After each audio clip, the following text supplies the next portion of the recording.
कार्यकर्त्यांनी चक्काजाममध्ये सहभाग घेतला। बऱ्याच ठिकाणी प्रहारने चक्काजाम केलेला आहे। मला वाटते कोणाची मागणी नसताना जे काही थोपवल्या जातं त्याच्यामध्ये कशा पद्धतीनं बदमाशकी होत आहे। तुम्हाला माहीत नसेल का जे काही शेती तिथं जाणार आहे त्या शेतकऱ्यांसोबत काही करार ॲग्रीमेंट झालेले आहे। शेतीचे पैसे तुमचे, वरचे पैसे त्याच्यात अर्धे आम्ही काही अधिकारी त्याच्यात गुंतलेले आहे, काही त्याच्यातले सत्ताधीशामधले काही लोक त्याच्यात गुंतलेले आहे।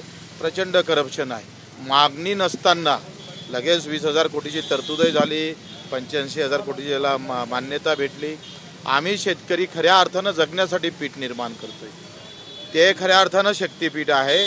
या शक्तिपीठाची गरज नाही, शेतकऱ्याला वाचवणंच खऱ्या अर्थानं सध्या काळाची गरज आहे। हा जो 20,000 कोटीची तरतूद केली ते जर शेतकऱ्याच्या कर्जमाफीसाठी जर करता आली असती तर खऱ्या अर्थानं मागणीला धरून सरकारसमोर येतं असं संदेश गेला असता। आता अजूनही काही वेळ गेला नाही। 6 तारखेला एकादशी आहे। पंढरपूरच्या विठोबाच्या दर्शनाला मुख्यमंत्री जात आहे।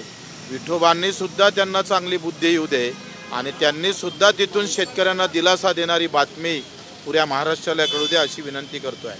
आज नाना पटोले यांना सभागृहाच्या कामकाजादरम्यान जे वर्तणूक होती त्यासाठी 1 दिवसासाठी निलंबित केलं। विषय शेतकऱ्यांचाच होता। सगळ्या इकून कोणी विरोधक ठेवायचंच नाही अशी स्थिती आहे।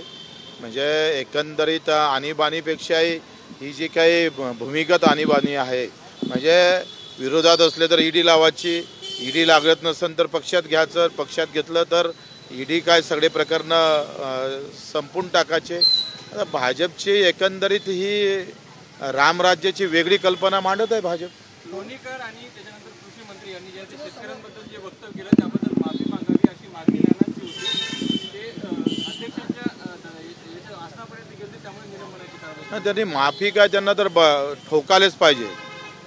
माफी मागून भागणार नाही एवढा म्हणजे नालायकपणा जर करत असेल तर लोणीकर ज्या पद्धतीनं बोलले आणि कृषी मंत्री ज्या पद्धतीनं बोलत आहे ते माफी पुरतं मर्यादित नाही तर त्याला ठोकून उरून पुरलं पाहिजे। शेतकऱ्यांनी त्यांना रस्त्यावर फिरूच दिलं नाही पाहिजे। जिथं भेटत असेल तिथं ठोकायला पाहिजे यांना। शेतकऱ्यांची आत्महत्या काल विदर्भामध्ये झाल्या, आत्महत्या वाढत आहेत, त्यांची मागणी होती शेतकरी कर्जमाफीची, त्यावर काय स्टेटस आहे? आत्ता 3 तारखेला मीटिंग लावलेली आहे। बावनकुळे साहेबांनी अधिक 10-15 मिनिस्टर त्याच्यात आहे।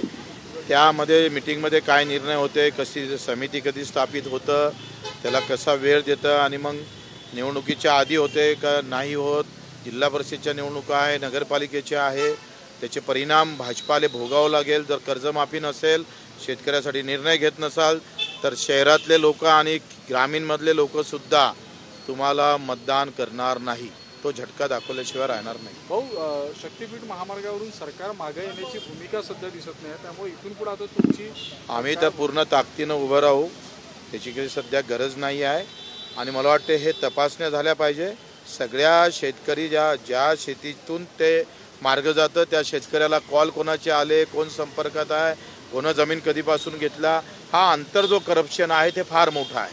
म्हणजे शक्तिपीठ आता गरज राज्यकर्त्याची झाली का लोकांची आहे, आणि हाच खरं तर संशोधनाचा विषय आहे।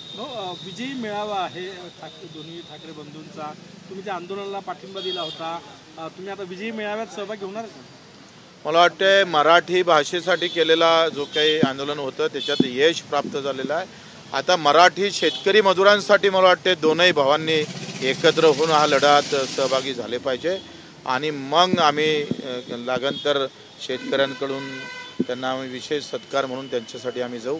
आता सध्या आमचं जाणं शक्य नाही, परंतु आता मराठी शेतकऱ्याचं काय, मराठी मजुरांचं काय, अपंग दिव्यांगाचं काय, त्यासाठी समोर येणं गरजेचं आहे।